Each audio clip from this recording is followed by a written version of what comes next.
igreja primitiva, ela tinha um respeito pelo sagrado, ela tinha um respeito ali pelo alimento, ela tinha um respeito pelo culto, ela tinha um respeito pelo louvor. E nós não podemos perder esse sentimento de respeito pelaquilo que é santo, pelaquilo que é sagrado, pelaquilo que é divino. Então, louvar a Deus, ou passar um tempo louvando a Deus, é uma expressão de júbilo, de alegria, de prazer de ter sido salvo, de ter sido encontrado, de ter sido alcançado por essa graça maravilhosa. Louvar a Deus é muito mais além do que cantar, é uma expressão de rendição total, de entrega mesmo por tudo que Ele fez por nós. É um reconhecimento da grandeza de Deus, dos seus poderosos feitos ao nosso favor. Isso é louvar a Deus. Muito bem, meus irmãos, estamos aí iniciando mais um vídeo no nosso canal. Hoje a nossa segunda aula da Escola Bíblica Dominical do terceiro trimestre de 2025. É um tema muito importante, a igreja em Jerusalém, doutrina, comunhão e fé, a base do crescimento da igreja em meio às perseguições. A lição de hoje vai ser a igreja em Jerusalém, um modelo a ser seguido. Antes de nós começarmos a aula, peço gentilmente que você se inscreva aí no canal, clique no sininho, deixe o seu joinha, tá bom? Ou o seu dislike também, e diga por que você está gostando do vídeo ou não, para que nós possamos ajustar aí melhor para atender os nossos irmãos, nossos amigos que nos assistem. Eu sou o pastor Paulo Henrique Vendrameto, CGADB 59587, e estamos aí para comentar esse assunto com os irmãos. Como nós falamos, a lição de hoje é a lição número 2, a igreja em Jerusalém. Falamos inicialmente, na nossa primeira aula, que a igreja em Jerusalém, ela nasceu no dia do Pentecoste. Ela teve sinais visíveis da presença de Deus, assim como no Sinai houve som, relâmpagos, trovões, houve vozes, né? Houve também no dia do Pentecoste, no nascimento da igreja, a presença de Deus através de um som veemente, né? Como de um som veemente impetuoso. Havia também sinais de visão, como línguas repartidas como fogo sobre a cabeça daqueles irmãos, e houve também sinais vocais, ou seja, as pessoas falaram umas novas línguas. Então essa manifestação de Deus foi o que deu aval a esse nascimento da igreja da qual nós fazemos parte hoje. Ou seja, a igreja nasceu pentecostal no dia do Pentecostes. Em Atos 2, capítulo 2, versículo 37 a 47, diz assim: E ouvindo eles isto, compungiram-se seus corações e perguntaram a Pedro e os demais apóstolos: Que faremos, varões e irmãos? E disse-lhe Pedro: Arrependei-vos, e cada um de vós seja batizado em nome do Senhor Jesus Cristo para perdão dos pecados, e recebereis o dom do Espírito Santo. Porque a promessa vos diz respeito a vós, a vossos filhos, a todos que estão longe, tantos quantos Deus nosso Senhor chamar. E com muitas outras palavras, isso testificava e exortava, dizendo: Salvai-vos dessa geração perversa. De sorte que foram batizados que de bom grado receberam a sua palavra, e naquele dia agregaram-se quase 3.000 almas, e perseveravam na doutrina dos apóstolos, na comunhão, no partir do pão, nas orações, e cada alma havia temor, e muitas maravilhas e sinais se faziam pelos apóstolos. Todos os que criam estavam juntos e tinham tudo em comum. Vendiam suas propriedades e fazendas e repartiam com todos, segundo cada um tinha necessidade. E perseverando unânime todos os dias no templo, no partir do pão em casa, comiam juntos com alegria e singeleza de coração, louvando a Deus e caindo na graça de todo o povo, e todos os dias acrescentava o Senhor para a igreja aqueles que se havia de salvar. Como nós falamos, a nossa aula de hoje vai falar sobre a igreja de Jerusalém como um modelo a ser seguido pela nossa igreja. Então, a igreja mãe, que é a igreja de Jerusalém, torna-se aí um modelo né? A igreja de Jerusalém ela nasce forte, né, de origem divina, cheia do Espírito Santo, supervisionada pelos apóstolos, uma igreja muito bem alicerçada, onde as observâncias de Cristo era praticada na esfera do culto, na casa, no alimentar, na oração. Então a igreja de Jerusalém, ela serve aí para nós como um modelo de alicerces sólidos, né? Então a igreja com sólidos alicerces. Bom, primeiro, a igreja de Jerusalém era uma igreja que tinha fundamento doutrinário. Não foi um movimento acaso. Eles tinham fundamentações de doutrina que traziam a base para o comportamento daquelas pessoas. Então a igreja de Jerusalém era uma igreja muito bem doutrinada. O evangelista Lucas diz que antes de Jesus subir ao céu, ele deu mandamentos pelo Espírito Santo para os apóstolos que ele escolhera, Atos 1 e 2. Então, a igreja genuinamente cristã, ela vai refletir essa prática, esses ensinamentos de Cristo através dos apóstolos. Cristo deu mandamento aos apóstolos que escolheram. Então é exatamente isso que o livro de Atos diz da primeira igreja. Eles perseveravam na doutrina dos apóstolos que foi dado por Cristo, Atos 2 e 42. Então uma igreja só pode ser considerada genuinamente cristã quando ela consegue ensinar, doutrinar, viver, né? Os seus membros viverem de tal forma que eles possam refletir na sociedade o caráter cristão através dos ensinamentos. A igreja de Jerusalém perseverava nessa doutrina dos apóstolos. Então essa expressão ela vai dizer muito bem sobre o processo discipulado da igreja de Jerusalém. Era uma igreja bem doutrinada, mas também era uma igreja que discipulava e era bem discipulada. Era uma igreja que trazia consigo aquele ensinamento que Cristo passou para os apóstolos, que os apóstolos passou para a igreja agora passava aos novos membros, né? A palavra doutrina aqui significa ensinar, instruir, tem a ver com o discipulado cristão. O discípulo é alguém que consegue reproduzir isso, né?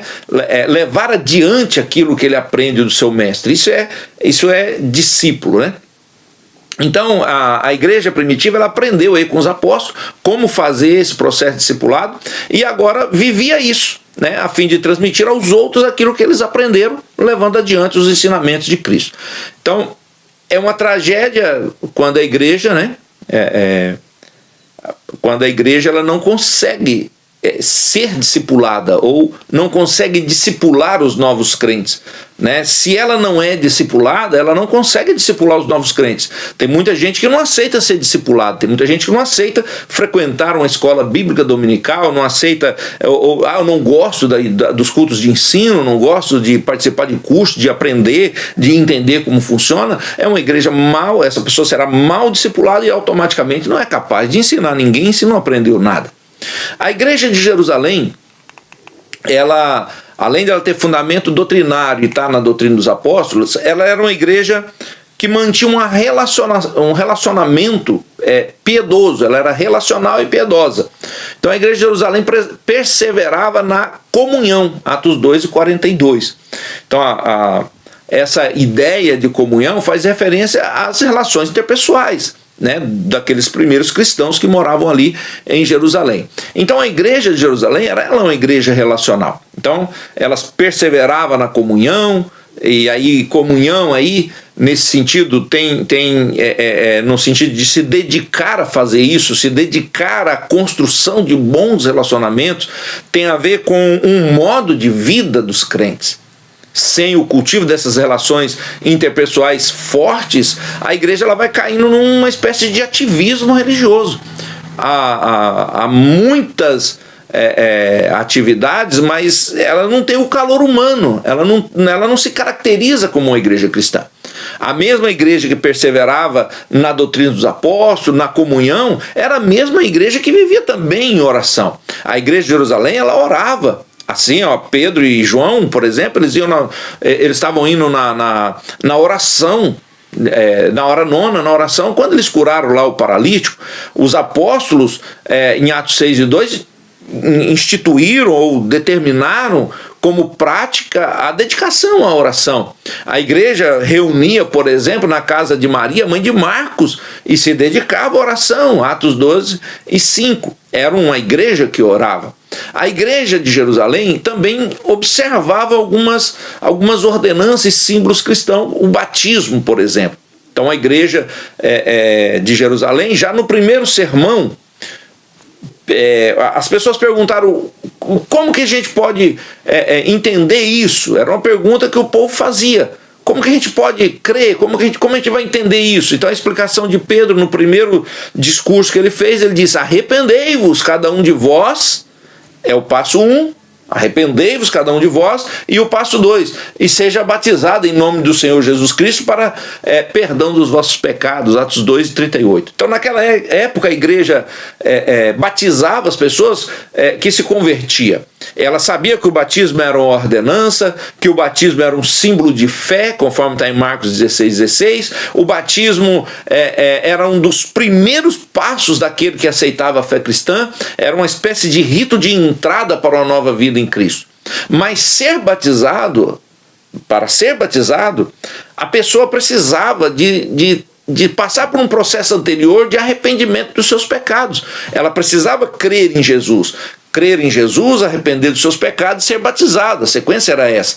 É preciso que aquele que desça as águas batismais, ele tenha consciência, o sentido do que significa o batismo. O batismo era e é um testemunho público da fé da pessoa que acaba de se converter. Então é por meio do batismo que os cristãos de Jerusalém mostravam para o mundo ao seu redor, para as pessoas que ali estavam, que a sua vida agora era diferente, que agora eles tinham uma nova vida em Cristo, não são mais aquelas pessoas que ali estavam. Uma outra coisa que a igreja primitiva também cumpria com êxito era a ceia do Senhor. A ceia é uma outra ordenança dada por Jesus que foi muito bem observada pela igreja de Jerusalém. Atos 2:42 diz que eles perseveravam no partir do pão. Então, essa ideia de perseverar, Donald G., um dos principais mestres do pentecostalismo britânico, diz que quando a ceia é tomada de forma correta, então a ceia leva a igreja ao próprio coração da sua fé, a essência da sua fé, ao próprio centro do evangelho. É um objeto supremo do amor de Deus, o ato da ceia. Olha como a representação de Donald G., como ele representa aqui a ceia. Então, quão abençoado é esse pão que nós partimos, né? Que gostoso é participar do trabalho da ceia. Parece provável que os primeiros cristãos, eles combinavam essa ordenança da ceia com uma festa de amor na sua refeição comum do dia a dia. Todos os dias eles oravam, agradeciam pelo alimento e lembravam da morte e da ressurreição do Senhor Jesus, conforme Atos 42:46, todos os dias. Todos os dias, o alimento deles, o almoçar, o tomar café da manhã, o almoçar, o jantar, o café da tarde, era motivo deles celebrarem a morte e a ressurreição de Jesus. Que lindo, né? A igreja de Jerusalém, portanto, ela é um modelo para nós seguirmos. Uma das coisas que a igreja de Jerusalém ela era uma igreja reverente e era uma igreja que possuía dons espirituais. Então, a igreja de Jerusalém, diz Atos 2:43, em cada um havia temor, era reverente. Essa palavra temor significa reverência, respeito pelo sagrado. Havia um forte sentimento de que Deus estava presente no dia a dia. Havia um forte sentimento dessa presença de Deus, um clima da presença de Deus que é santo, e parece que estavam com eles no seu dia a dia, na hora que eles saíam para trabalhar, na hora que eles oravam, na hora que eles se reuniam, na hora que eles comiam. Tudo parece que Deus estava ali com eles, presente como de fato estava.